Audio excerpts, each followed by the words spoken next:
ਦਫ਼ਤਰ ਜਾਣ ਲੱਗੇ ਮੇਰੇ ਪਤੀ ਨੇ ਨੇੜੇ ਹੋ ਕੇ ਮੇਰੇ ਕੰਨ ਵਿੱਚ ਕਿਹਾ, ਉੱਪਰ ਛੱਤ ਤੇ ਨਾ ਜਾਈਂ ਅਤੇ ਮੇਰੀ ਮਾਂ ਤੋਂ ਵੀ ਦੂਰ ਰਹੀਂ। ਮੇਰੇ ਵਿਆਹ ਨੂੰ 2 ਹਫ਼ਤੇ ਹੋ ਗਏ ਸਨ ਅਤੇ ਹਰ ਦਿਨ ਮੇਰੇ ਪਤੀ ਦਫ਼ਤਰ ਜਾਣ ਤੋਂ ਪਹਿਲਾਂ ਇਹ ਗੱਲ ਮੈਨੂੰ ਯਾਦ ਕਰਾ ਕੇ ਜਾਂਦੇ ਸਨ।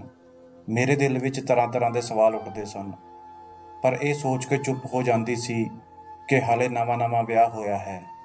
ਇਹ ਨਾ ਹੋਵੇ ਕਿ ਮੇਰੇ ਪਤੀ ਨੂੰ ਮੇਰਾ ਸਵਾਲ ਜਵਾਬ ਕਰਨਾ ਚੰਗਾ ਨਾ ਲੱਗੇ। ਮੇਰੇ ਪਤੀ ਦਫ਼ਤਰ ਚਲੇ ਜਾਂਦੇ ਅਤੇ ਮੇਰੀ ਨਣਦ ਸੁੱਖੀ ਸਕੂਲ ਚਲੀ ਜਾਂਦੀ ਤਾਂ ਮੈਂ ਵੀ ਆਪਣੇ ਕਮਰੇ ਵਿੱਚ ਚਲੀ ਜਾਂਦੀ ਸੀ। ਪਰ ਮੇਰੀ ਸੱਸ ਬਾਰ-ਬਾਰ ਬਹਾਨੇ ਬਣਾ ਕੇ ਮੇਰੇ ਕੋਲ ਆਉਣਾ ਚਾਹੁੰਦੀ ਸੀ, ਪਰ ਮੈਂ ਆਪਣੇ ਪਤੀ ਦੇ ਡਰ ਕਰਕੇ ਉਹਨਾਂ ਤੋਂ ਦੂਰ ਹੀ ਰਹਿੰਦੀ ਸੀ। 2 ਵਜੇ ਦੇ ਕਰੀਬ ਮੇਰੀ ਨਣਦ ਸਕੂਲ ਤੋਂ ਵਾਪਸ ਆ ਜਾਂਦੀ ਸੀ ਅਤੇ ਯੂਨੀਫਾਰਮ ਚੇਂਜ ਕੀਤੇ ਬਿਨਾਂ ਹੀ ਛੱਤ 'ਤੇ ਚਲੀ ਜਾਂਦੀ ਸੀ। ਉਹ ਉੱਪਰ ਘੰਟਾ ਲਗਾ ਕੇ ਆਉਂਦੀ ਸੀ। ਉਹ ਜਿਵੇਂ ਹੀ ਨੀਚੇ ਉਤਰਦੀ ਮੇਰੀ ਸੱਸ ਉਸ ਨੂੰ ਬੋਲਣਾ ਸ਼ੁਰੂ ਕਰ ਦਿੰਦੀ ਸੀ ਅਤੇ ਦੇਖਦੇ ਹੀ ਦੇਖਦੇ ਸਾਡਾ ਘਰ ਜਿਵੇਂ ਪਾਣੀਪਤ ਦੇ ਯੁੱਧ ਦਾ ਮੈਦਾਨ ਬਣ ਜਾਂਦਾ ਸੀ। ਪਹਿਲਾਂ ਤਾਂ ਮੈਨੂੰ ਲੱਗਦਾ ਸੀ ਕਿ ਮੇਰੀ ਸੱਸ ਸੁੱਖੀ ਨਾਲ ਇਸ ਲਈ ਲੜਦੀ ਸੀ ਕਿਉਂਕਿ ਉਹ ਸਕੂਲ ਤੋਂ ਵਾਪਸ ਆ ਕੇ ਆਪਣਾ ਬੈਗ ਖੋਲ੍ਹ ਕੇ ਵੀ ਨਹੀਂ ਦੇਖਦੀ ਸੀ। ਪਰ ਹੁਣ ਮੈਨੂੰ ਇਸ ਘਰ ਵਿੱਚ ਆਏ ਹੋਏ 2 ਹਫ਼ਤੇ ਹੋ ਗਏ ਸਨ। ਹੁਣ ਮੈਨੂੰ ਲੱਗਦਾ ਸੀ ਕਿ ਮੇਰੀ ਸੱਸ ਉਸ ਨੂੰ ਛੱਤ 'ਤੇ ਜਾਣ ਤੋਂ ਰੋਕਦੀ ਸੀ, ਪਰ ਉਹ ਉਹਨਾਂ ਦੀ ਗੱਲ ਨਹੀਂ ਮੰਨਦੀ ਸੀ। ਫਿਰ ਸ਼ਾਮ ਨੂੰ ਜਦੋਂ ਮੇਰੇ ਪਤੀ ਘਰ ਆਉਂਦੇ ਤਾਂ ਸਿੱਧੇ ਸੁੱਖੀ ਦੇ ਕਮਰੇ ਵਿੱਚ ਚਲੇ ਜਾਂਦੇ। ਪਤਾ ਨਹੀਂ ਦੋਵੇਂ ਭੈਣ ਭਾਈ ਘੰਟਾ ਕੀ ਮੀਟਿੰਗ ਕਰਦੇ ਸਨ। ਸੁੱਖੀ ਦੇ ਕਮਰੇ ਵਿੱਚੋਂ ਨਿਕਲ ਕੇ ਉਹ ਸਿੱਧੇ ਛੱਤ 'ਤੇ ਚਲੇ ਜਾਂਦੇ ਅਤੇ ਉੱਥੇ ਵੀ ਬਹੁਤ ਦੇਰ ਤੱਕ ਬੈਠੇ ਰਹਿੰਦੇ ਸਨ। ਮੈਂ ਕਮਰੇ ਵਿੱਚ ਬੈਠੀ ਇਹ ਸਭ ਦੇਖਦੀ ਰਹਿੰਦੀ ਸੀ। ਰਾਤ ਨੂੰ ਜਦ ਮੇਰੇ ਪਤੀ ਕਮਰੇ ਵਿੱਚ ਆਏ ਤਾਂ ਮੈਂ ਮੂੰਹ ਫੈਲਾ ਕੇ ਬੈਠ ਗਈ ਸੀ। ਉਹ ਮੈਨੂੰ ਦੇਖ ਕੇ ਹੱਸ ਪਏ। ਉਹਨਾਂ ਦੇ ਹੱਸਣ ਨਾਲ ਮੈਨੂੰ ਹਿੰਮਤ ਮਿਲ ਗਈ ਸੀ, ਇਸ ਲਈ ਮੈਂ ਸ਼ਿਕਾਇਤ ਕੀਤੇ ਬਿਨਾਂ ਰਹਿ ਨਾ ਸਕੀ। ਮੈਂ ਉਹਨਾਂ ਨੂੰ ਕਿਹਾ ਕਿ ਤੁਸੀਂ ਮੈਨੂੰ ਘਰ ਵਾਲਿਆਂ ਨਾਲ ਘੁਲਣ ਮਿਲਣ ਕਿਉਂ ਨਹੀਂ ਦਿੰਦੇ ਅਤੇ ਨਾ ਹੀ ਖੁਦ ਮੇਰੇ ਲਈ ਸਮਾਂ ਕੱਢਦੇ ਹੋ। ਹਰ ਸਮੇਂ ਛੱਤ 'ਤੇ ਬੈਠੇ ਰਹਿੰਦੇ ਹੋ। ਪਤਾ ਨਹੀਂ ਕਿਹੜਾ ਖਜ਼ਾਨਾ ਲੁਕੋ ਕੇ ਰੱਖਿਆ ਹੈ ਉੱਥੇ। ਮਨਦੀਪ ਇੱਕਦਮ ਸੀਰੀਅਸ ਹੋ ਗਏ। ਉਹਨਾਂ ਦੀਆਂ ਅੱਖਾਂ ਵਿੱਚ ਗੁੱਸਾ ਦੇਖ ਕੇ ਮੈਂ ਡਰ ਗਈ ਸੀ। ਉਹ ਬਿਨਾਂ ਕੁਝ ਕਹੇ ਹੀ ਘਰ ਤੋਂ ਬਾਹਰ ਚਲੇ ਗਏ। ਰਾਤ ਦੀ ਰੋਟੀ ਖਾਣ ਲਈ ਵੀ ਵਾਪਸ ਨਹੀਂ ਆਏ ਸੀ। ਸੁੱਖੀ ਦੀ ਜਾਨ 'ਤੇ ਬਣੀ ਹੋਈ ਸੀ। ਉਸਨੇ ਮਨਦੀਪ ਵੀਰ ਜੀ ਕਿੱਥੇ ਗਏ ਹੋਏ ਦੀ ਰੱਟ ਲਗਾਈ ਹੋਈ ਸੀ। ਰਾਤ ਦੇ 10 ਵੱਜ ਗਏ ਸਨ, ਪਰ ਮਨਦੀਪ ਦਾ ਕੋਈ ਅਤਾ ਪਤਾ ਹੀ ਨਹੀਂ ਸੀ। ਮੈਂ ਦਿਲ ਵਿੱਚ ਆਪਣੇ ਆਪ ਨੂੰ ਕੋਸ ਰਹੀ ਸੀ। ਪਤਾ ਨਹੀਂ ਮੇਰੀ ਕਿਸ ਗੱਲ 'ਤੇ ਉਹ ਇੰਨਾ ਨਾਰਾਜ਼ ਹੋ ਗਏ ਸਨ। ਸੁੱਖੀ ਜਿਵੇਂ ਹੀ ਕਮਰੇ ਵਿੱਚ ਗਈ, ਮੇਰੀ ਸੱਸ ਇੱਕਦਮ ਉੱਠ ਕੇ ਮੇਰੇ ਪਾਸ ਆਈ ਅਤੇ ਬੋਲੀ, ਤੇਰੇ ਵਿਆਹ ਨੂੰ ਹਲੇ 15 ਦਿਨ ਵੀ ਨਹੀਂ ਹੋਏ ਅਤੇ ਤੇਰਾ ਪਤੀ ਗਾਇਬ ਰਹਿਣ ਲੱਗਿਆ ਹੈ। ਉਸ 'ਤੇ ਸਖਤ ਨਜ਼ਰ ਰੱਖ। ਸੱਸ ਦੀ ਗੱਲ ਸੁਣ ਕੇ ਮੇਰੇ ਦਿਲ ਵਿੱਚ ਹਜ਼ਾਰਾਂ ਸਵਾਲ ਆਉਣ ਲੱਗੇ। ਉਦੋਂ ਹੀ ਮਨਦੀਪ ਦਰਵਾਜ਼ਾ ਖੋਲ੍ਹ ਕੇ ਘਰ ਅੰਦਰ ਆ ਗਏ। ਉਹਨਾਂ ਨੇ ਮੈਨੂੰ ਅਤੇ ਆਪਣੀ ਮਾਂ ਨੂੰ ਖੜੇ ਦੇਖ ਲਿਆ ਸੀ। ਮਨਦੀਪ ਕੁਝ ਬੋਲੇ ਬਿਨਾਂ ਹੀ ਮੈਨੂੰ ਬਾਂਹ ਤੋਂ ਫੜ ਕੇ ਕਮਰੇ ਵਿੱਚ ਲੈ ਗਏ। ਮਨਦੀਪ ਗੁੱਸੇ ਨਾਲ ਬੋਲੇ, ਮਾਂ ਤੈਨੂੰ ਕੀ ਕਹਿ ਰਹੀ ਸੀ? ਮੇਰਾ ਤਾਂ ਦਿਲ ਪਹਿਲਾਂ ਹੀ ਕੰਬ ਰਿਹਾ ਸੀ। ਉਹਨਾਂ ਦੀ ਗੁੱਸੇ ਭਰੀ ਆਵਾਜ਼ ਸੁਣ ਕੇ ਮੈਂ ਰੋਣ ਲੱਗੀ ਅਤੇ ਬੋਲੀ, ਮੰਮੀ ਜੀ ਕਹਿ ਰਹੇ ਸਨ ਕਿ ਮਨਦੀਪ ਦਾ ਖਿਆਲ ਰੱਖਿਆ ਕਰ। ਮੈਂ ਜਾਣਬੁੱਝ ਕੇ ਗੱਲ ਬਦਲ ਦਿੱਤੀ ਸੀ ਕਿਉਂਕਿ ਉਹਨਾਂ ਦੀ ਤਾਂ ਆਪਣੀ ਮਾਂ ਨਾਲ ਪਹਿਲਾਂ ਹੀ ਨਹੀਂ ਬਣਦੀ ਸੀ। ਪਤਾ ਨਹੀਂ ਕੀ ਕਾਰਨ ਸੀ। ਮਨਦੀਪ ਨੂੰ ਮੇਰਾ ਜਵਾਬ ਸੁਣ ਕੇ ਕੁਝ ਤਸੱਲੀ ਹੋਈ। ਫਿਰ ਮਨਦੀਪ ਬਹੁਤ ਧੀਮੇ ਜਿਹੇ ਬੋਲੇ, ਦੇਖ ਗੱਲ ਇਹ ਹੈ ਕਿ ਮੈਂ ਛੱਤ 'ਤੇ ਅਲੱਗ ਨਸਲ ਦੇ ਤੋਤੇ ਪਾਲੇ ਹੋਏ ਹਨ। ਇਸ ਮੌਸਮ ਵਿੱਚ ਤੋਤੇ ਅੰਡਿਆਂ 'ਤੇ ਬੈਠ ਕੇ ਬੱਚੇ ਕੱਢਦੇ ਹਨ। ਇਸ ਤਰ੍ਹਾਂ ਉਹਨਾਂ ਦੀ ਨਸਲ ਵੱਧ ਜਾਂਦੀ ਹੈ। ਪਰ ਜੇਕਰ ਤੋਤੇ ਕਿਸੇ ਅਜਨਬੀ ਆਦਮੀ ਨੂੰ ਆਪਣੇ ਪਿੰਜਰੇ ਦੇ ਨੇੜੇ ਦੇਖ ਲੈਣ ਤਾਂ ਉਹਨਾਂ ਨੂੰ ਖਤਰਾ ਮਹਿਸੂਸ ਹੁੰਦਾ ਹੈ। ਫਿਰ ਉਹ ਅੰਡਿਆਂ ਵਿੱਚੋਂ ਬੱਚੇ ਨਹੀਂ ਕੱਢਦੇ, ਉਹ ਆਪਣੇ ਅੰਡੇ ਆਪ ਹੀ ਤੋੜ ਦਿੰਦੇ ਹਨ। ਤੂੰ ਹਾਲੇ ਉਹਨਾਂ ਲਈ ਅਜਨਬੀ ਹੈ, ਇਸ ਲਈ ਮਨਾ ਕਰਦਾ ਹਾਂ। ਮਨਦੀਪ ਦੀ ਗੱਲ ਸੁਣ ਕੇ ਮੇਰਾ ਦਿਲ ਹਲਕਾ ਹੋ ਗਿਆ ਸੀ। ਮੈਂ ਬੋਲੀ, ਪੰਛੀ ਤਾਂ ਮੈਨੂੰ ਵੀ ਬਹੁਤ ਪਸੰਦ ਹਨ। ਮੈਂ ਤੁਹਾਡੇ ਤੋਤਿਆਂ ਦਾ ਖਿਆਲ ਰੱਖਾਂਗੀ। ਸੁੱਖੀ ਵੀ ਤਾਂ ਰੱਖਦੀ ਹੈ। ਮਨਦੀਪ ਹੱਸਦੇ ਹੋਏ ਬੋਲੇ, ਮੇਰੇ ਤੋਤੇ ਸੁੱਖੀ ਨੂੰ ਜਾਣਦੇ ਹਨ। ਮੈਂ ਉਸਦੀ ਡਿਊਟੀ ਲਗਾਈ ਹੋਈ ਹੈ ਕਿ ਉਹ ਮੈਨੂੰ ਤੋਤਿਆਂ ਦੀ ਰਿਪੋਰਟ ਦਿਆ ਕਰੇ ਕਿ ਕਿਸ ਜੋੜੇ ਨੇ ਅੰਡੇ ਦਿੱਤੇ ਹਨ ਅਤੇ ਕਿਸ ਜੋੜੇ ਨੇ ਅੰਡਿਆਂ ਵਿੱਚੋਂ ਬੱਚੇ ਕੱਢੇ ਹਨ। ਮੈਂ ਸਾਰੀ ਗੱਲ ਸਮਝ ਗਈ ਸੀ। ਫਿਰ ਮੈਂ ਬੋਲੀ, ਤੁਸੀਂ ਮੈਨੂੰ ਮੰਮੀ ਜੀ ਕੋਲ ਬੈਠਣ ਤੋਂ ਕਿਉਂ ਮਨਾ ਕਰਦੇ ਹੋ? ਉਹ ਬੋਲੇ, ਕਿਉਂਕਿ ਮੰਮੀ ਤੈਨੂੰ ਨੁਕਸਾਨ ਪਹੁੰਚਾ ਸਕਦੀ ਹੈ। ਉਹਨਾਂ ਦਾ ਮਾਨਸਿਕ ਸੰਤੁਲਨ ਠੀਕ ਨਹੀਂ ਹੈ। ਤੂੰ ਰੋਜ਼ ਦੇਖਦੀ ਤਾਂ ਹੈ, ਮੰਮੀ ਲੜਦੀ ਝਗੜਦੀ ਰਹਿੰਦੀ ਹੈ।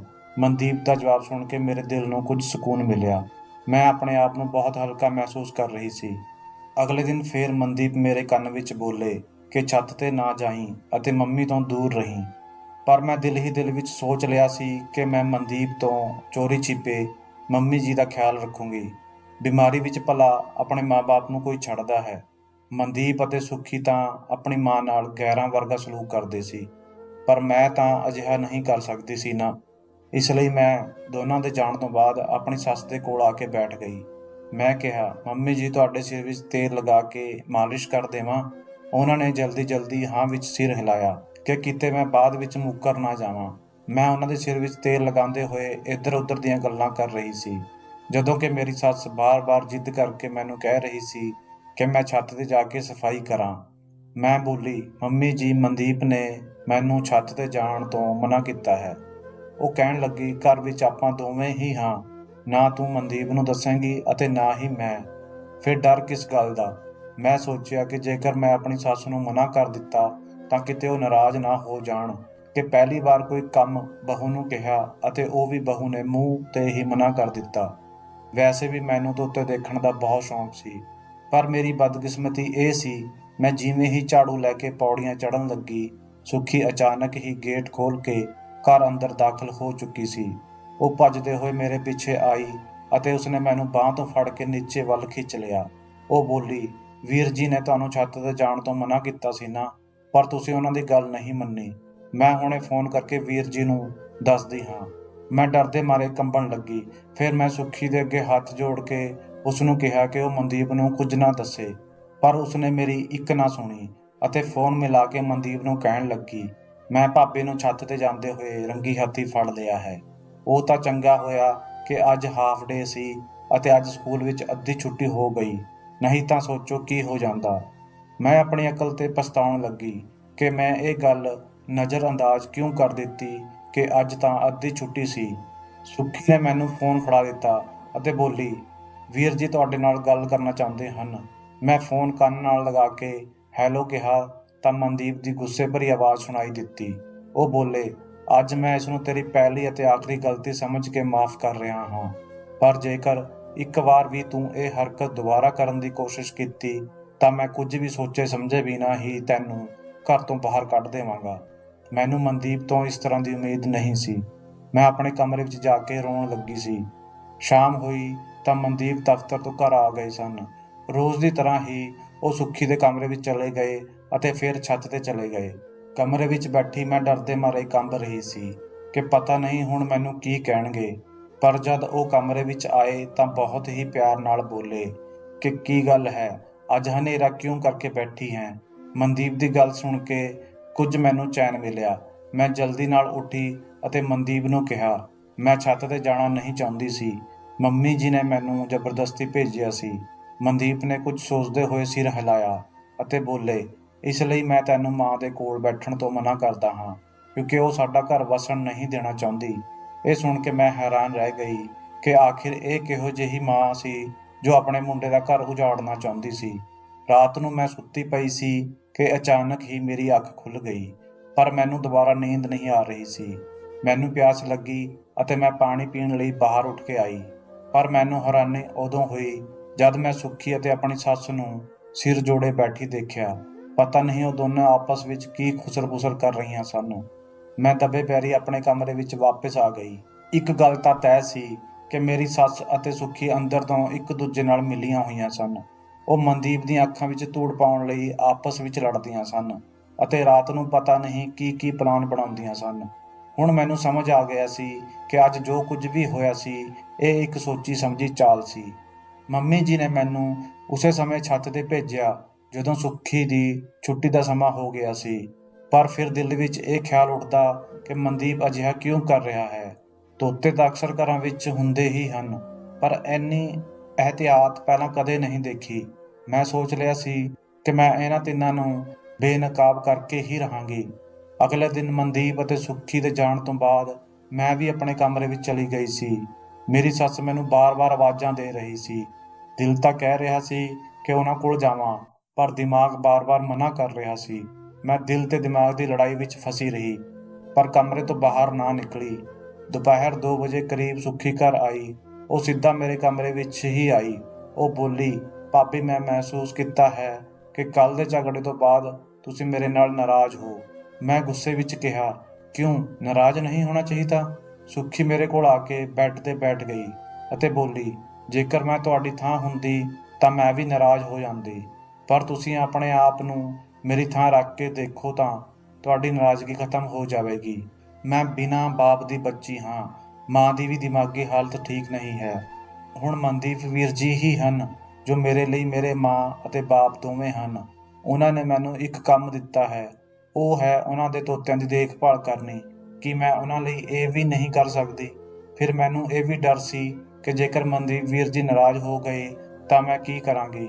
ਹੁਣ ਤੁਸੀਂ ਆਪਣਾ ਗੁੱਸਾ ਛੱਡੋ ਅਤੇ ਮੇਰੇ ਨਾਲ ਦੋਸਤੀ ਕਰ ਲਓ।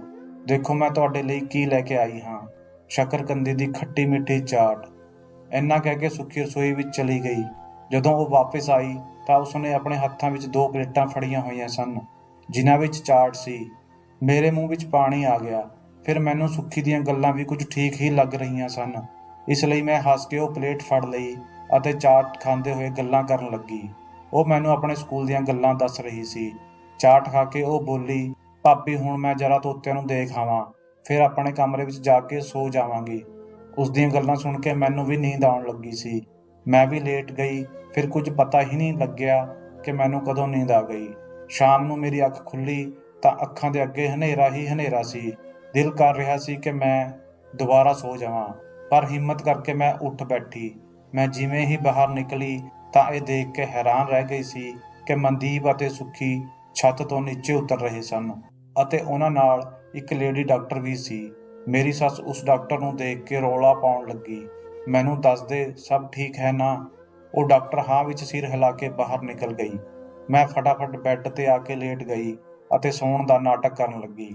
ਡਾਕਟਰ ਨੂੰ ਬਾਹਰ ਛੱਡਣ ਤੋਂ ਬਾਅਦ ਮਨਦੀਪ ਦਬੇ ਪੈਰ ਕਮਰੇ ਵਿੱਚ ਆਇਆ ਅਤੇ ਮੈਨੂੰ ਸੌਂਦਾ ਦੇਖ ਕੇ ਫਿਰ ਬਾਹਰ ਚਲਾ ਗਿਆ। ਮੈਂ ਹੈਰਾਨ ਸੀ ਕਿ ਮੈਂ ਤਾਂ ਇਸ ਸਮੇਂ ਕਦੇ ਵੀ ਨਹੀਂ ਸੌਂਦੀ ਸੀ, ਅੱਜ ਅਚਾਨਕ ਕਿਵੇਂ ਸੌਂ ਗਈ। ਪਰ ਇਸ ਵੱਲ ਮੈਂ ਜ਼ਿਆਦਾ ਧਿਆਨ ਨਹੀਂ ਦਿੱਤਾ। ਮੈਂ ਤਾਂ ਬਸ ਇਹੀ ਸੋਚ ਰਹੀ ਸੀ ਕਿ ਉਹ ਡਾਕਟਰ ਛੱਤ 'ਤੇ ਕੀ ਕਰਨ ਗਈ ਸੀ। ਕੀ ਤੋਤਿਆਂ ਦੇ ਵੀ ਡਾਕਟਰ ਹੁੰਦੇ ਹਨ? ਇਹ ਸਭ ਗੱਲਾਂ ਮੈਨੂੰ ਬਹੁਤ ਪਰੇਸ਼ਾਨ ਕਰ ਰਹੀਆਂ ਸਨ। ਹੁਣ ਮੈਨੂੰ ਆਪਣੀ ਸੱਸ ਦੀਆਂ ਗੱਲਾਂ ਸਮਝ ਆਉਣ ਲੱਗੀਆਂ ਸਨ। ਸ਼ਾਇਦ ਉਹ ਮੈਨੂੰ ਉੱਪਰ ਇਸ ਲਈ ਭੇਜਣਾ ਚਾਹੁੰਦੀ ਸੀ ਕਿ ਉੱਥੇ ਕੋਈ ਰਾਜ ਮੇਰਾ ਇੰਤਜ਼ਾਰ ਕਰ ਰਿਹਾ ਸੀ ਜੋ ਮਨਦੀਪ ਮੇਰੇ ਤੋਂ ਲੁਕਾਉਣਾ ਚਾਹੁੰਦਾ ਸੀ। ਪਰ ਮੈਂ ਮਨਦੀਪ ਦੀ ਨਾਰਾਜ਼ਗੀ ਮੁੱਲ ਲੈ ਕੇ ਕੋਈ ਰਾਜ ਨਹੀਂ ਜਾਣਨਾ ਚਾਹੁੰਦੀ ਸੀ, ਕਿਉਂਕਿ ਮੈਂ ਆਪਣੇ ਪਤੀ ਨੂੰ ਬਹੁਤ ਪਿਆਰ ਕਰਦੀ ਸੀ। ਅੱਧਾ ਘੰਟਾ ਮੈਂ ਇਸੇ ਤਰ੍ਹਾਂ ਪਈ ਰਹੀ। ਫਿਰ ਜਦੋਂ ਮੈਂ ਬਾਹਰ ਨਿਕਲੀ ਤਾਂ ਸੁੱਖੀ ਨੂੰ ਪੁੱਛਿਆ ਕਿ ਮਨਦੀਪ ਕਿੱਥੇ ਹਨ। ਉਸਨੇ ਹੈਰਾਨੀ ਨਾਲ ਮੈਨੂੰ ਦੇਖਿਆ ਅਤੇ ਘਬਰਾ ਕੇ ਬੋਲੀ, ਭਾਬੀ, ਇਸ ਸਮੇਂ ਮਨਦੀਪ ਵੀਰ ਜੀ ਆਪਣੇ ਦਫ਼ਤਰ ਵਿੱਚ ਹੁੰਦੇ ਹਨ, ਅੱਜ ਵੀ ਉੱਥੇ ਹੀ ਹਨ। ਸੁੱਖੀ ਪਤਾ ਨਹੀਂ ਕਿਉਂ ਝੂਠ ਬੋਲ ਰਹੀ ਸੀ। ਫਿਰ ਮੈਂ ਸੋਚਿਆ ਕਿ ਮਨਦੀਪ ਥੋੜ੍ਹੀ ਦੇਰ ਬਾਅਦ ਹੀ ਘਰ ਆ ਜਾਣਗੇ, ਪਰ ਉਹ ਹਮੇਸ਼ਾ ਦੀ ਤਰ੍ਹਾਂ 6 ਵਜੇ ਤੋਂ ਬਾਅਦ ਹੀ ਘਰ ਆਏ। ਮੈਂ ਉਹਨਾਂ ਨੂੰ ਕਿਹਾ, ਮਨਦੀਪ, ਤੁਸੀਂ ਕਿੱਥੇ ਰਹਿ ਗਏ ਸੀ? ਮਨਦੀਪ ਨੇ ਮੇਰੇ ਵੱਲ ਇਸ ਤਰ੍ਹਾਂ ਦੇਖਿਆ ਜਿਵੇਂ ਮੈਂ ਕੋਈ ਗਲਤ ਸਵਾਲ ਪੁੱਛ ਲਿਆ ਹੋਵੇ। ਉਹ ਬੋਲੇ, ਮੈਂ ਤਾਂ ਦਫ਼ਤਰ ਤੋਂ ਇਸੇ ਸਮੇਂ ਵਾਪਸ ਆਉਂਦਾ ਹਾਂ, ਤੂੰ ਇਸ ਤਰ੍ਹਾਂ ਕਿਉਂ ਪੁੱਛ ਰਹੀ ਹੈ? ਮੈਂ ਕਿਹਾ, ਕੁਝ ਨਹੀਂ, ਮੈਂ ਚਾਹੁੰਦੀ ਸੀ ਕਿ ਸਭ ਦੇ ਸਾਹਮਣੇ ਹੀ ਛੱਤ 'ਤੇ ਜਾ ਕੇ ਰਾਜ ਪਤਾ ਕਰਾਂ, ਪਰ ਮਨਦੀਪ ਦਾ ਪਿਆਰ ਅਤੇ ਗੁੱਸੇ ਦਾ ਡਰ ਮੈਨੂੰ ਇਹ ਸਭ ਕਰਨ ਤੋਂ ਰੋਕ ਰਿਹਾ ਸੀ। ਦਿਨ ਇਸੇ ਤਰ੍ਹਾਂ ਗੁਜ਼ਰ ਰਹੇ ਸਨ, ਪਰ ਮੇਰਾ ਸ਼ੱਕ ਵੱਧਦਾ ਹੀ ਜਾ ਰਿਹਾ ਸੀ। ਇੱਕ ਦਿਨ ਮੈਂ ਵਿਹੜੇ ਵਿੱਚ ਬੈਠੀ ਸਿਰ ਵਾਹ ਰਹੀ ਸੀ ਕਿ ਮੈਨੂੰ ਕਿਸੇ ਦੇ ਚੀਕਣ ਦੀ ਆਵਾਜ਼ ਸੁਣੀ। ਮੈਂ ਆਪਣੀ ਸੱਸ ਵੱਲ ਦੇਖਿਆ ਅਤੇ ਉਹਨਾਂ ਨੇ ਮੇਰੇ ਵੱਲ। ਚੀਕਾਂ ਦੀ ਆਵਾਜ਼ ਵੱਧਦੀ ਹੀ ਜਾ ਰਹੀ ਸੀ। ਇਹ ਆਵਾਜ਼ ਛੱਤ ਤੋਂ ਆ ਰਹੀ ਸੀ। ਮੇਰੇ ਸੱਸ ਦੇ ਗੋਡਿਆਂ ਵਿੱਚ ਦਰਦ ਰਹਿੰਦਾ ਸੀ। ਉਹ ਪੌੜੀਆਂ ਨਹੀਂ ਚੜ੍ਹ ਸਕਦੀ ਸੀ, ਪਰ ਇਹ ਆਵਾਜ਼ਾਂ ਸੁਣ ਕੇ ਉਹ ਆਪਣਾ ਦੁੱਖ ਦਰਦ ਸਭ ਕੁਝ ਭੁੱਲ ਬੈਠੀ ਸੀ ਅਤੇ ਛੱਤ 'ਤੇ ਜਾਣ ਦੀ ਕੋਸ਼ਿਸ਼ ਕਰਨ ਲੱਗੀ। ਹਾਲੇ ਉਸਨੇ 2 ਪੌੜੀਆਂ ਹੀ ਚੜ੍ਹੀਆਂ ਸਨ ਕਿ ਉਸਦੇ ਗੋਡਿਆਂ ਨੇ ਜਵਾਬ ਦੇ ਦਿੱਤਾ। ਮੈਂ ਪਰੇਸ਼ਾਨ ਹੋ ਕੇ ਖੜੀ ਦੇਖਦੀ ਰਹੀ ਅਤੇ ਸੋਚ ਰਹੀ ਸੀ ਕਿ ਕੀ ਕਰਾਂ। ਅਚਾਨਕ ਮੇਰੀ ਸੱਸ ਨੇ ਮੇਰੇ ਪੈਰ ਫੜ ਲਏ ਅਤੇ ਰੋਂਦੇ ਹੋਏ ਬੋਲੀ, ਜਾ, ਛੱਤ 'ਤੇ ਚਲੀ ਜਾ ਅਤੇ ਉਸ ਨੂੰ ਬਚਾ ਲੈ। ਮੈਂ ਕੁਝ ਵੀ ਸੋਚੇ ਸਮਝੇ ਬਿਨਾਂ ਉੱਪਰ ਵੱਲ ਭੱਜੀ। ਮੈਂ ਦੇਖ ਕੇ ਹੈਰਾਨ ਰਹਿ ਗਈ ਕਿ ਉੱਪਰ ਤਾਂ ਕੋਈ ਪਿੰਜਰਾ ਹੈ ਹੀ ਨਹੀਂ ਸੀ, ਬਸ ਇੱਕ ਕਮਰਾ ਬਣਿਆ ਹੋਇਆ ਸੀ ਜਿਸ ਨੂੰ ਬਾਹਰ ਤੋਂ ਕੁੰਡੀ ਲੱਗੀ ਹੋਈ ਸੀ। ਇਹ ਆਵਾਜ਼ਾਂ ਉਸ ਕਮਰੇ ਵਿੱਚੋਂ ਹੀ ਆ ਰਹੀਆਂ ਸਨ। ਮੈਂ ਜਲਦੀ ਨਾਲ ਦਰਵਾਜ਼ਾ ਖੋਲ੍ਹਿਆ ਤਾਂ ਅੰਦਰ ਕਿਸੇ ਤੋਤੇ ਦਾ ਨਾਮੋ ਨਿਸ਼ਾਨ ਨਹੀਂ ਸੀ। ਉੱਥੇ ਤਾਂ ਇੱਕ ਕੁੜੀ ਪੇਟ ਨੂੰ ਫੜ ਕੇ ਰੋ ਰਹੀ ਸੀ। ਮੈਂ ਭੱਜ ਕੇ ਉਸ ਕੁੜੀ ਦੇ ਕੋਲ ਗਈ ਅਤੇ ਉਸਨੂੰ ਤਸੱਲੀ ਦਿੱਤੀ ਕਿ ਤੂੰ ਫਿਕਰ ਨਾ ਕਰ, ਮੈਂ ਹੁਣੇ ਡਾਕਟਰ ਨੂੰ ਬੁਲਾ ਕੇ ਲਿਆਉਂਦੀ ਹਾਂ। ਮੈਂ ਭੱਜ ਕੇ ਨੀਚੇ ਗਈ ਅਤੇ ਆਪਣੀ ਸੱਸ ਨੂੰ ਸਭ ਕੁਝ ਦੱਸਿਆ, ਪਰ ਮੇਰੀ ਗੱਲ ਸੁਣ ਕੇ ਉਹ ਹੈਰਾਨ ਨਹੀਂ ਹੋਈ। ਉਹ ਬੋਲੀ, ਮੈਂ ਡਾਕਟਰ ਨੂੰ ਫੋਨ ਕਰ ਦਿੱਤਾ ਹੈ, ਉਹ ਬਸ ਆਉਣ ਵਾਲੀ ਹੀ ਹੈ। ਮੇਰੀ ਸੱਸ ਨੇ ਮੈਨੂੰ ਫਿਰ ਉੱਪਰ ਭੇਜ ਦਿੱਤਾ। ਮੈਂ ਉਸ ਕੁੜੀ ਨੂੰ ਹੌਸਲਾ ਦਿੰਦੀ ਰਹੀ। ਥੋੜ੍ਹੀ ਦੇਰ ਬਾਅਦ ਡਾਕਟਰ ਵੀ ਆ ਗਈ। ਉਸਨੇ ਮੈਨੂੰ ਕਮਰੇ ਵਿੱਚੋਂ ਬਾਹਰ ਭੇਜ ਦਿੱਤਾ। ਲਗਭਗ ਅੱਧੇ ਘੰਟੇ ਤੋਂ ਬਾਅਦ ਮੈਨੂੰ ਬੱਚੇ ਦੇ ਰੋਣ ਦੀ ਆਵਾਜ਼ ਸੁਣੀ। ਡਾਕਟਰ ਬੋਲੀ, ਮੁੰਡਾ ਹੋਇਆ ਹੈ। ਫਿਰ ਮੈਂ ਉਸ ਬੱਚੇ ਨੂੰ ਲੈ ਕੇ ਨੀਚੇ ਆ ਗਈ। ਇੰਨੀ ਦੇਰ ਵਿੱਚ ਸੁੱਖੀ ਵੀ ਸਕੂਲ ਤੋਂ ਘਰ ਆ ਗਈ। ਉਹ ਬੱਚੇ ਨੂੰ ਦੇਖ ਕੇ ਹੈਰਾਨ ਰਹਿ ਗਈ। ਮੈਂ ਕਿਹਾ, ਦੇਖ ਤੇਰੇ ਭਾਈ ਦੇ ਤੋਤੇ ਨੇ ਅੰਡੇ ਵਿੱਚੋਂ ਬੱਚਾ ਕੱਢ ਦਿੱਤਾ ਹੈ। ਸੁੱਖੀ ਦੇ ਚਿਹਰੇ ਦਾ ਰੰਗ ਉੱਡ ਗਿਆ। ਉਹ ਫਟਾਫਟ ਆਪਣੇ ਕਮਰੇ ਵੱਲ ਭੱਜੀ ਅਤੇ ਮਨਦੀਪ ਨੂੰ ਫੋਨ ਕਰਕੇ ਘਰ ਆਉਣ ਲਈ ਕਹਿਣ ਲੱਗੀ। ਉਹ ਜਦੋਂ ਘਰ ਆਏ ਤਾਂ ਬੜਾ ਘਬਰਾਏ ਹੋਏ ਸਨ। ਮੈਂ ਉਹਨਾਂ ਨੂੰ ਬੱਚਾ ਦਿਖਾਉਂਦੇ ਹੋਏ ਬੋਲੀ, ਕਿਸ ਤੇ ਗਿਆ ਹੈ ਇਹ? ਉਹ ਮੈਨੂੰ ਨਜ਼ਰਅੰਦਾਜ਼ ਕਰਕੇ ਉੱਪਰ ਚਲੇ ਗਏ। ਫਿਰ ਸੁੱਖੀ ਅਤੇ ਮਨਦੀਪ ਉਸ ਕੁੜੀ ਨੂੰ ਲੈ ਕੇ ਨੀਚੇ ਆ ਗਏ। ਮੈਂ ਆਪਣੇ ਆਪ ਨੂੰ ਉਸ ਘਰ ਵਿੱਚ ਪਰਾਇਆ ਮਹਿਸੂਸ ਕਰ ਰਹੀ ਸੀ। ਇਸ ਰਾਜ ਵਿੱਚ ਮੈਨੂੰ ਕਿਸੇ ਨੇ ਸ਼ਾਮਿਲ ਨਹੀਂ ਕੀਤਾ ਸੀ। ਮੈਨੂੰ ਲੱਗਿਆ ਕਿ ਸ਼ਾਇਦ ਇਹ ਕੁੜੀ ਮਨਦੀਪ ਦੀ ਪਤਨੀ ਹੈ, ਇਸ ਲਈ ਤਾਂ ਮਨਦੀਪ ਉਸ ਨੂੰ ਮੇਰੇ ਤੋਂ ਲੁਕੋ ਕੇ ਰੱਖਦੇ ਸਨ। ਮੈਂ ਫੈਸਲਾ ਕਰ ਲਿਆ ਸੀ ਕਿ ਮੈਂ ਇਹ ਘਰ ਛੱਡ ਕੇ ਚਲੀ ਜਾਵਾਂਗੀ। ਮੈਂ ਕਮਰੇ ਵਿੱਚ ਆ ਕੇ ਆਪਣਾ ਸਮਾਨ ਪੈਕ ਕਰਨ ਲੱਗੀ। ਮਨਦੀਪ ਕਮਰੇ ਵਿੱਚ ਆਏ ਅਤੇ ਮੇਰੇ ਵੱਲ ਦੇਖਣ ਲੱਗੇ। ਉਹ ਬੋਲੇ, ਤੂੰ ਇਹ ਕੀ ਕਰ ਰਹੀ ਹੈ? ਮੈਂ ਕਿਹਾ, ਮੈਂ ਇਹ ਘਰ ਛੱਡ ਕੇ ਜਾ ਰਹੀ ਹਾਂ। ਮਨਦੀਪ ਬੋਲੇ, ਮੇਰੇ ਤੋਂ ਅਜਿਹੀ ਕਿਹੜੀ ਗਲਤੀ ਹੋ ਗਈ ਜੋ ਤੂੰ ਮੈਨੂੰ ਛੱਡ ਕੇ ਜਾ ਰਹੀ ਹੈ? ਮੈਂ ਕਿਹਾ, ਪਰਮਾਤਮਾ ਨੇ ਤੁਹਾਨੂੰ ਇੰਨਾ ਸੋਹਣਾ ਬੱਚਾ ਦਿੱਤਾ ਹੈ, ਹੋਰ ਤੁਹਾਨੂੰ ਕੀ ਚਾਹੀਦਾ ਹੈ? ਮੇਰੀ ਪਰਵਾਹ ਤਾਂ ਪਹਿਲਾਂ ਵੀ ਕਿਸੇ ਨੂੰ ਨਹੀਂ ਸੀ। ਦਫ਼ਤਰ ਤੋਂ ਆ ਕੇ ਤੁਸੀਂ ਸੁੱਖੀ ਕੋਲ ਬੈਠ ਜਾਂਦੇ ਸੀ ਅਤੇ ਫਿਰ ਛੱਤ ਤੇ ਚਲੇ ਜਾਂਦੇ ਸੀ। ਤੁਹਾਡੀ ਜ਼ਿੰਦਗੀ ਵਿੱਚ ਮੇਰੀ ਤਾਂ ਕੋਈ ਥਾਂ ਹੈ ਹੀ ਨਹੀਂ। ਮਨਦੀਪ ਨੇ ਮੇਰੇ ਸਾਹਮਣੇ ਤੋਂ ਮੇਰਾ ਕੱਪੜਿਆਂ ਵਾਲਾ ਬੈਗ ਚੁੱਕ ਲਿਆ ਅਤੇ ਮੇਰਾ ਹੱਥ ਫੜ ਕੇ ਮੈਨੂੰ ਆਪਣੇ ਸਾਹਮਣੇ ਬਿਠਾ ਲਿਆ। ਉਹ ਬੋਲੇ, ਮੇਰੀ ਗੱਲ ਨੂੰ ਧਿਆਨ ਨਾਲ ਸੁਣ। ਇਹ ਕੁੜੀ ਜੋ ਛੱਤ ਤੇ ਰਹਿੰਦੀ ਹੈ, ਇਹ ਮੇਰੀ ਸਕੀ ਭੈਣ ਹੈ। ਇਹ ਜਦੋਂ 16 ਸਾਲ ਦੀ ਹੋਈ ਤਾਂ ਪਤਾ ਨਹੀਂ ਕਿਸ ਆਦਮੀ ਦੀਆਂ ਗੱਲਾਂ ਵਿੱਚ ਆ ਗਈ। ਉਸ ਮੁੰਡੇ ਨੇ ਚੋਰੀ ਛੁਪੇ ਇਸ ਨਾਲ ਵਿਆਹ ਕਰਵਾ ਲਿਆ ਅਤੇ ਇਹ ਪ੍ਰੈਗਨੈਂਟ ਹੋ ਗਈ। ਮਾਂ ਨੇ ਇਹ ਗੱਲ ਮੈਨੂੰ ਨਹੀਂ ਦੱਸੀ ਸੀ, ਪਰ ਮੈਨੂੰ ਉਸਦੇ ਵੱਧਦੇ ਹੋਏ ਪੇਟ ਤੋਂ ਅੰਦਾਜ਼ਾ ਹੋ ਗਿਆ ਸੀ ਕਿ ਕੁਝ ਨਾ ਕੁਝ ਤਾਂ ਗੜਬੜ ਜ਼ਰੂਰ ਹੈ। ਮੈਂ ਉਸਨੂੰ ਪੁੱਛਿਆ ਤਾਂ ਉਹ ਡਰ ਗਈ। ਉਹਨਾਂ ਨੇ ਮੈਨੂੰ ਸਭ ਕੁਝ ਦੱਸਿਆ। ਸੱਚ ਸੁਣ ਕੇ ਮੈਂ ਤਾਂ ਕੰਬ ਹੀ ਗਈ ਸੀ, ਪਰ ਉਸਨੇ ਮੈਨੂੰ ਆਪਣੇ ਪਤੀ ਦਾ ਨਾਮ ਨਹੀਂ ਦੱਸਿਆ। ਗਲੀ ਮੁਹੱਲੇ ਵਾਲਿਆਂ ਨੂੰ ਅਸੀਂ ਕੀ ਦੱਸਦੇ ਕਿ ਇਹ ਕਿਸ ਦਾ ਬੱਚਾ ਹੈ? ਮੇਰੀ ਮਾਸੂਮ ਭੈਣ ਬਦਨਾਮ ਹੋ ਕੇ ਰਹਿ ਜਾਂਦੀ ਅਤੇ ਅਸੀਂ ਵੀ ਕਿਸੇ ਨੂੰ ਮੂੰਹ ਦਿਖਾਉਣ ਜੋਗੇ ਨਾ ਰਹਿੰਦੇ। ਇਸ ਲਈ ਮੈਂ ਉਸਨੂੰ ਕਿਹਾ ਕਿ ਉਹ ਛੱਤ ਤੇ ਹੀ ਰਹੇ। ਉਸਨੇ ਮੇਰੀ ਗੱਲ ਮੰਨ ਲਈ, ਪਰ ਮਾਂ ਨੂੰ ਲੱਗਦਾ ਸੀ ਕਿ ਮੈਂ ਅਤੇ ਸੁੱਖੀ ਨੇ ਉਸ ਨੂੰ ਉਸਦੀ ਗਲਤੀ ਦੀ ਸਜ਼ਾ ਦੇਣ ਲਈ ਛੱਤ ਤੇ ਕੈਦ ਕੀਤਾ ਹੋਇਆ ਹੈ। ਗੋਡਿਆਂ ਦੀ ਤਕਲੀਫ ਕਰਕੇ ਮਾਂ ਛੱਤ ਤੇ ਨਹੀਂ ਜਾ ਸਕਦੀ ਸੀ, ਇਸ ਲਈ ਹਰ ਵੇਲੇ ਮੇਰੇ ਅਤੇ ਸੁੱਖੀ ਨਾਲ ਲੜਦੀ ਰਹਿੰਦੀ ਸੀ। ਜਿੱਥੇ ਤੱਕ ਤੇਰੀ ਗੱਲ ਹੈ ਤਾਂ ਮੈਂ ਤੈਨੂੰ ਇਸ ਲਈ ਨਹੀਂ ਦੱਸਿਆ ਕਿਉਂਕਿ ਤੂੰ ਸਾਡੇ ਘਰ ਵਿੱਚ ਨਵੀਂ ਆਈ ਸੀ। ਤੂੰ ਮੇਰੀ ਭੈਣ ਦੇ ਬਾਰੇ ਵਿੱਚ ਕੋਈ ਗਲਤ ਰਾਏ ਵੀ ਬਣਾ ਸਕਦੀ ਸੀ। ਮੈਨੂੰ ਡਰ ਸੀ ਕਿ ਤੂੰ ਮੈਨੂੰ ਛੱਡ ਕੇ ਨਾ ਚਲੀ ਜਾਵੇਂ। ਹੁਣ ਜਦੋਂ ਹਰ ਗੱਲ ਤੇਰੇ ਸਾਹਮਣੇ ਆ ਹੀ ਗਈ ਹੈ ਤਾਂ ਮੈਂ ਤੇਰੇ ਤੋਂ ਇੱਕ ਮਦਦ ਮੰਗਣਾ ਚਾਹੁੰਦਾ ਹਾਂ। ਕੀ ਤੂੰ ਮੇਰੀ ਗੱਲ ਮੰਨੇਗੀ? ਮੈਂ ਮਨਦੀਪ ਦੀਆਂ ਗੱਲਾਂ ਸੁਣ ਕੇ ਆਪਣੀ ਨਣਦ ਲਈ ਪਰੇਸ਼ਾਨ ਹੋਈ। ਮੈਂ ਝਟਪਟ ਹਾਂ ਵਿੱਚ ਸਿਰ ਹਿਲਾ ਦਿੱਤਾ। ਮਨਦੀਪ ਬੋਲੇ, ਤੂੰ ਮੇਰੀ ਭੈਣ ਨਾਲ ਦੋਸਤੀ ਦਾ ਰਿਸ਼ਤਾ ਬਣਾ ਲੈ। ਉਹ ਤੈਨੂੰ ਆਪਣਾ ਰਾਜ ਦੱਸ ਸਕਦੀ ਹੈ ਕਿਉਂਕਿ ਉਸਨੇ ਨਾ ਸੁੱਖੀ ਨੂੰ ਕੁਝ ਦੱਸਿਆ ਹੈ ਅਤੇ ਨਾ ਹੀ ਮਾਂ ਨੂੰ। ਮੈਂ ਮਨਦੀਪ ਨੂੰ ਵਾਅਦਾ ਕੀਤਾ ਕਿ ਮੈਂ ਉਸਨੂੰ ਸਭ ਕੁਝ ਪੁੱਛ ਕੇ ਹੀ ਰਹਾਂਗੀ। ਹੁਣ ਮੈਂ ਹਰ ਸਮੇਂ ਆਪਣੀ ਨਣਦ ਦੇ ਨਾਲ ਰਹਿੰਦੀ ਸੀ। ਮੈਂ ਉਸਦੇ ਬੱਚੇ ਦਾ ਬਹੁਤ ਖਿਆਲ ਰੱਖਦੀ ਸੀ। ਇੱਕ ਦਿਨ ਮੈਂ ਉਸਨੂੰ ਕਿਹਾ, ਇਹ ਬੱਚਾ ਕਿੰਨਾ ਬਦਨਸੀਬ ਹੈ, ਇਸ ਨੂੰ ਤਾਂ ਆਪਣੇ ਬਾਪ ਦਾ ਪਿਆਰ ਹੀ ਨਹੀਂ ਮਿਲਿਆ। ਇਹ ਗੱਲ ਸੁਣ ਕੇ ਮੇਰੀ ਨਣਦ ਫੁੱਟ ਕੇ ਰੋਣ ਲੱਗੀ। ਉਹ ਬੋਲੀ, ਭਾਬੀ, ਇਸ ਬੱਚੇ ਦਾ ਬਾਪ ਰਾਜਿੰਦਰ ਹੈ, ਮੇਰੇ ਬਚਪਨ ਦਾ ਮੰਗੇਤਰ। ਪਤਾ ਨਹੀਂ ਸਾਨੂੰ ਕੀ ਸੁੱਝੀ, ਅਸੀਂ ਘਰ ਵਾਲਿਆਂ ਤੋਂ ਲੁਕ ਛਿਪ ਕੇ ਵਿਆਹ ਕਰ ਲਿਆ। ਜਦ ਮੈਂ ਪ੍ਰੈਗਨੈਂਟ ਹੋਈ ਤਾਂ ਉਹ ਡਰ ਗਿਆ ਅਤੇ ਪਿੱਛੇ ਹਟ ਗਿਆ ਕਿਉਂਕਿ ਉਹ ਤਾਂ ਖੁਦ ਹਲੇ ਕਾਲਜ ਵਿੱਚ ਪੜ੍ਹਦਾ ਹੈ। ਉਹ ਆਪਣੇ ਘਰ ਵਾਲਿਆਂ ਨੂੰ ਇਹ ਸਭ ਨਹੀਂ ਦੱਸਣਾ ਚਾਹੁੰਦਾ ਸੀ।